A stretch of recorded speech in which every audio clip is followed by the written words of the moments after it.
Right, third versus fourth at the Richmond Crescent this Saturday. Ned, first year coach. What's this game going to mean to you? It's obviously a massive day for the club, Alex. Past Players' Day.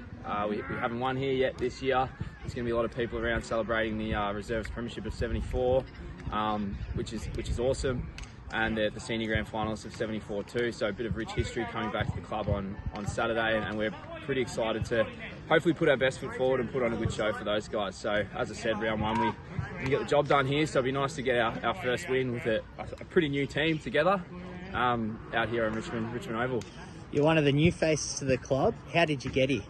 Yeah, so I've obviously been at Barwon Heads for 6 or 7 years. I used to be a primary school teacher. I'm at secondary school now, and I taught just a couple of blocks away at St Margaret's primary school, and taught a couple of the O'Leary boys and a couple of the Paynes. So there was a bit of a connection there with East Geelong, and obviously being a midfield coach at Barwon Heads and things like that, I've sort of had one eye on this job when Tom announced he was leaving, and obviously went through the process, and obviously they appointed me coach at the end of last year, and it was nice to have those connections, those existing connections from my occupation side of things, and obviously a really family-based club, and that's shone through with this week with the Past Players' Day, and your interview with KO was unreal. I love that. So it's definitely a family club, and that's sort of what got me across the line. Yeah, might have bribed you for that compliment. Nonetheless, round one, probably not the result the league was expecting, but probably use that as fuel going into round two. Take us through that week. Yeah, definitely. So full credit to Bellpost Hill. They put the heat on us from the first bounce, and they were unreal at stopping us from playing the way we wanted to play. They did a great job. And then from that, during that week after round one, particularly the midfield group probably let ourselves down a little bit, myself included. We had some really good honest conversations that week about what it's going to take, 4 quarters of effort, and a lot of people have been speaking about how even the league's going to be this year. Obviously I'm fairly new to the league, but from the results we've seen so far, I think that's shining through a little bit. So there's going to be no easy games, and I think after that round one, sort of when they put the heat on us, we sort of know what it's going to take, and probably set the benchmark for ourselves over the last 2 weeks, which is really positive. Yep. You mentioned how close the league's getting. We might actually ask you for some tips on camera. I think by the time this airs, the game will be over, but your tip for Inverleigh playing host to Bannockburn this afternoon? Yeah, well, I haven't seen Bannockburn, haven't obviously played them yet, but Inverleigh were a really tough contest last week, and I think they'll be up and about. They've got some really big bodies and some older heads that'll serve them hold them in good stead out there. I'll go with Inverleigh. Yep.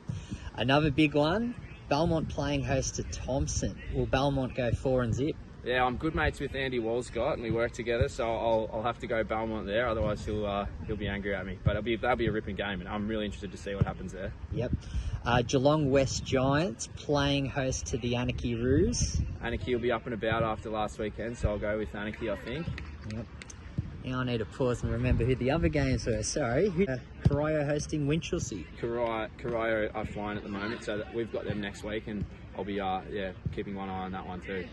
And that leaves us with and Bellpost Hill hosting the Werribee Centrals. Can the Centurions get an away win?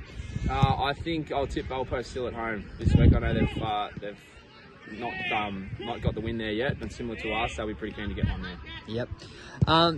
Training on a Thursday morning, was it something planned when you saw the schedule at the start of the season? We sort of looked at it a couple of weeks ago and thought it'd be a really good chance to, we had a few down at the dawn service this morning. It was awesome down at Eastern Beach, and then we'll have a full session here today with, there's a lot of netballers training as well, and then some egg and bacon rolls for a bit of brunch with all the pro-seds going to the local RSL. So I thought it was a really good opportunity to sort of do something for those guys as well on Anzac Day, which is a pretty important day on the calendar of Australia and New Zealand. And the most important question this week as senior coach, what does East Geelong mean to you? Oh, it's been unreal. So obviously I've only been here 3 or 4 months, but the vibe and the energy that this young group has given me and the new coaching staff as well as the welcoming from the families and the old hands that are still kicking around the club. Obviously, you interviewed KO. He's cooking meals here on a Thursday night. He's doing everything. He timekeeps on Saturday. So people like him just make the club what it is, and it's been unreal. So I've really enjoyed my time here so far, and hopefully we keep ticking up the wins, and we go from there. Well, it's a 94.7 match of the day here at Richmond Crescent Saturday, 3rd versus 4th. We wish you and the Eagles all the best, mate. Thank you very much, Alex. Thank you.